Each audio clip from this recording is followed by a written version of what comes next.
پر تو ایمان لاتے ہو اور بعض کا انکار کرتے ہو. مسلمانوں میں بھی ایسے. آج دیکھ لیں آپ, جو بعض نام نہاد لبرل قسم کے مسلمان ہیں, ٹھیک ہے عبادت تو سمجھ میں آتی ہے, نماز اچھی چیز ہے, لیکن یہ عورتوں کو حجاب کرنے کیوں کہا گیا یہ سمجھ میں نہیں آتا. نہیں, یہ تو ہماری عقل کے موافق نہیں ہے. آج کے زمانے میں یہ قابل قبول نہیں ہے. 1500 سال پہلے کا حکم ہے, آج کے زمانے میں اس کو کیسے امپلیمنٹ کیا جا سکتا ہے؟ تو ٹھیک ہے عبادت ٹھیک ہے, روزہ رکھیے, نماز پڑھیے, لیکن یہ حجاب والا مسئلہ سمجھ میں نہیں آتا. یہ تو عورتوں کو ڈیگریڈ کرنا ہے, ان پر ظلم کرنا ہے. حالانکہ حجاب ظلم نہیں ہے, یہ تو عورت کی بلندی ہے. اسلام عورت کو عزت دینا چاہ رہا ہے.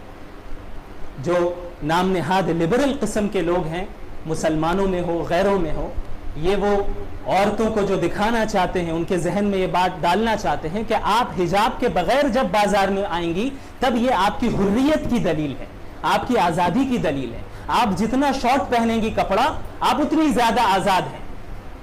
حالانکہ اس کے پیچھے ان کی خواہشات ہیں, ان کے ڈیزائرز ہیں, جو وہ اپنی شہوت کا ہدف عورتوں کو بنانا چاہتے ہیں.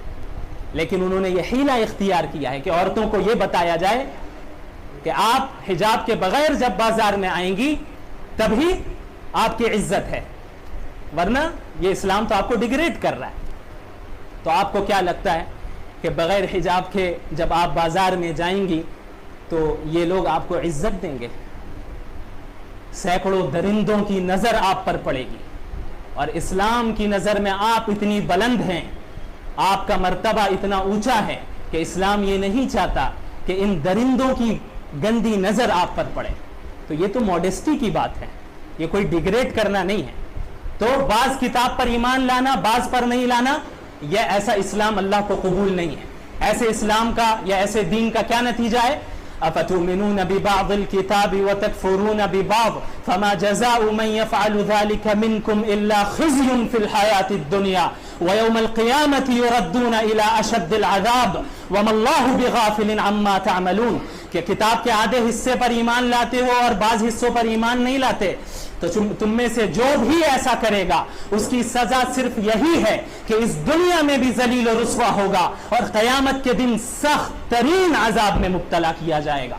اور تم جو کچھ کر رہے ہو اللہ غافل نہیں ہے, اللہ ڈھیل دیتا ہے.